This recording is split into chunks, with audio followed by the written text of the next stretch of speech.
Rediscovering Gandhi, Mint's 5-episode series to mark the 150th anniversary of the birth of Mohandas and Kasturba Gandhi. Yes, that's right, they were both born in 1869. In this episode, we'll be talking about the particular and peculiar role that the railways played in Gandhi's life. We've also done a graphic novel on it. Do take a look, it's up on livemint.com. The trains were almost like a backdrop to the most important events that shaped Gandhi's thoughts and personality. If you're in a railway station today, you'd see those rimless Gandhi glasses plastered on the sides of trains and all sorts of reminders for Swachh Bharat. That's a campaign inspired by Gandhi. But really, the insides of trains haven't changed very much since Gandhi rode in them decades ago. He described third-class carriages as overcrowded, filthy, neglected by railway authorities. He wrote, "Every time you walked on the floor, or rather cut your way through passengers seated on the floor, you waded through dirt." You don't have to make the kind of cross-country trips he did to know that's true even today. It wasn't just the dirt. Gandhi was quite dismissive of the railways in general. He spent 2 entire chapters of Hind Swaraj on what was wrong with them when he wrote that in 1909. He said, "Railways accentuate the evil nature of man." Yes, those were his exact words. Much later, after independence, he talked about how ticketless travel would ruin the economy eventually. That was during a prayer meeting in Delhi. So I think it's not overreach to say the railways were on his mind a lot. That's understandable. He spent hours of his life on trains, reading, writing, answering letters. For someone like Gandhi, who was never really alone, train journeys probably gave him uninterrupted chunks of time to think, read, write, pray, reflect. Even today, the Grand Trunk Express from Delhi to Chennai, which, by the way, is exactly 90 years old this year. That's another anniversary for you. Well, anyway, the Grand Trunk Express from Delhi to Chennai takes close to 2 days. Imagine the time it would have taken in the 1920s or 30s. That was about 5 days. That's a lot of time, and Gandhi definitely used it well. Trains also brought people closer to Gandhi.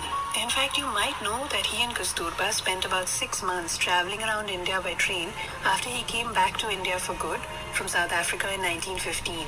They'd lived in South Africa for over 20 years and run passive resistance and satyagraha movements. But back in India, they felt they needed to get to know people in places again.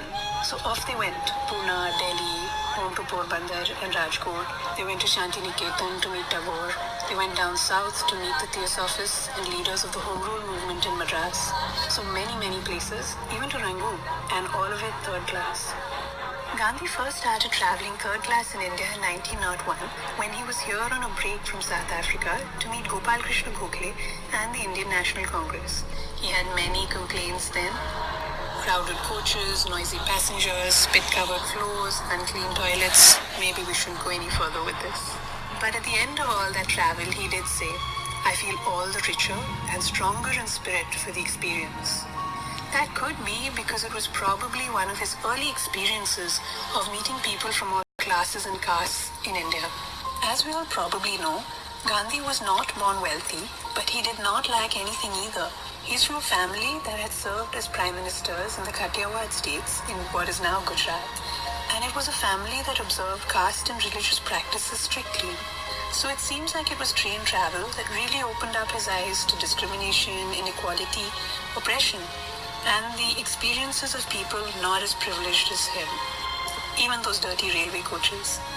We're all familiar with the fact that he went to study for the bar in London, tried and failed to set up a practice in Bombay, and then headed to South Africa in 1893. Then, at Pietermaritzburg station, Gandhi was pushed out of a first-class railway carriage despite having a ticket because he was an Indian. He'd noticed the entrenched racism before, but this incident is what made him hold meetings with more Indians in South Africa.